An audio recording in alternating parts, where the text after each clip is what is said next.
Hello everyone, আমি makeup artist Sharma দে। আজকে আমাদের ক্লাসের ডেমো হচ্ছে ড্রাই স্কিনের ওপরে। একদম সুপার ড্রাই স্কিন, তোমরা দেখলেই বুঝতে পারবে।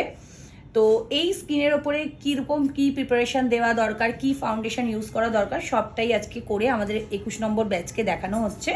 তো তোমরা দেখতে থাকো, তোমাদের সাথে ওর ফিনিশিং লুকটা শেয়ার করছি। মেকআপটা এবার তোমাদেরকে ক্লোজলি দেখাচ্ছি, চলে এসো ক্লোজলি। দেখো, কোনো অংশ থেকে তোমাদের মনে হচ্ছে এটা একটা ড্রাই স্কিনের ওপরে করা হয়েছে। নর্মালি কি হয়, সব স্টুডেন্টদেরই বক্তব্য থাকে যে ড্রাই স্কিনের মধ্যে গ্লো আসে না, রিঙ্কেল আরও বেশি বেশি করে বোঝা যায়। সো রিঙ্কেলটা আমরা দূর করতে পারবো না, কিন্তু মিনিমাইজ করতে পারবো, সুন্দরভাবে ফিনিশিং দিতে পারবো একটা মেকআপে সুন্দর প্রিপারেশনের সাথে।